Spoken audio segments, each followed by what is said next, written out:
Hi everyone. ఈరోజు మనం అనుపగింజలతో పితృపప్పు ఎలా చేయాలో చెప్తాను. అనుపగింజలు బాగా నానబెట్టుకొని ఇలా పొట్టు తీసుకొని పెట్టుకోండి 1/2 kg. ఇంకా అలానే ఒక ఆలుగడ్డ. ఇంకా మనం ఎలా చేయాలో చెప్తాను. ఇంకా ప్యాన్ పెట్టుకొని 1.5 టేబుల్ స్పూన్ ఆయిల్ వేసుకుందామండి. ఆయిల్ హీట్ అయ్యాక తగినన్ని ఆవాలు, తగినన్ని జీలకర్ర వేసుకుందాము. ఇంకా ఒక ఒట్టిమిరపకాయ, కావాలంటే మీరు కరివేపాకు కూడా వేసుకోవచ్చు. ఒక ఎర్రగడ్డ కట్ చేసుకొని వేసుకోండి. ఇంకా 5 నుంచి 10 నిమిషాల వరకు బాగా కలపండి.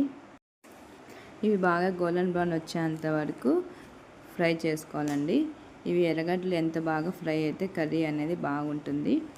ఇంక ఇప్పుడు మనము అనపగింజలు తీసుకున్నాం కదండి, పొట్టు తీసి ఇది మనం పులుసు చేస్తున్నామండి. దోశలకు బాగుంటాయి. ఇంకా మనము ఈ అనపగింజలు ఒకసారి వాష్ చేసుకొని ఇలా నిదానంగా వేసుకోండి. వేసుకున్నాక అలానే మనం ఏదైతే ఆలు ఒకటి కట్ చేసుకున్నాం, ఒకటి కాకుంటే 2 అయినా కట్ చేసుకోవచ్చు.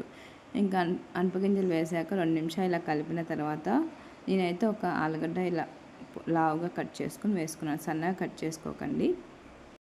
ఇంకొక 5 నిమిషాలు మూత పెట్టేసి బాగా నూనెలో వేగనివ్వండి. అంతలోపు మనము మసాలా రెడీ చేసుకున్నాం. శనగింజలు ఒక చిన్న కప్పు వేయించుకొని పొట్టు తీసుకొని వేసుకోనండి. ఇంకా ఒక టేబుల్ స్పూన్ కారం పొడి అండి. ఒక ఒట్టిమిరపకాయ వేసాం కాబట్టి కారం పొడి తక్కువగా వేసుకోండి. ఇంక ఇప్పుడు తగినంత ఉప్పు వేసుకుందాము.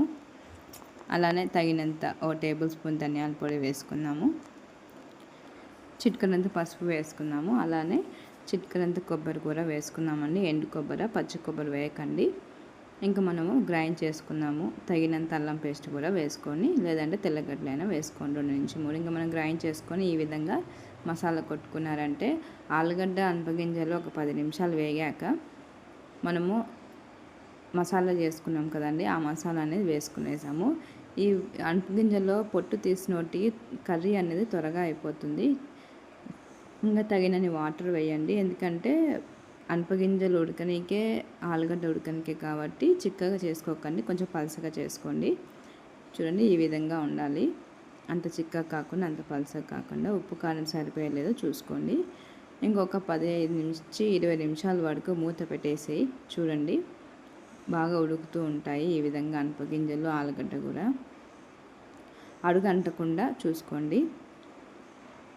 ఇంకా మనము ఒక టమాటా సైజు 4 భాగాలుగా కట్ చేసుకొని వేసుకోండి. ఇలా చిన్నగా కట్ చేసుకున్నా కూడా ఓకే.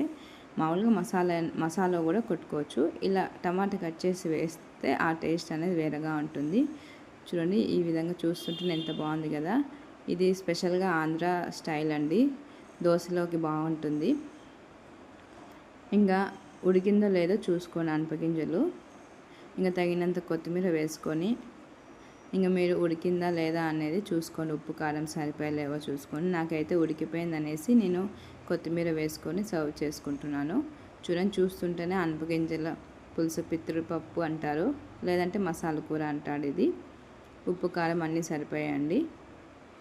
చూడండి ఈ విధంగా ఉడకాలండి.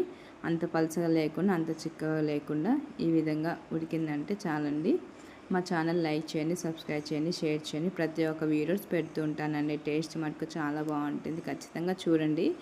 ఇంకా ప్లేట్లోకి సర్వ్ చేసుకొని టేస్ట్ చేసి చెప్పండి ఎలా ఉంది అనేసి. Thank you for everyone watching.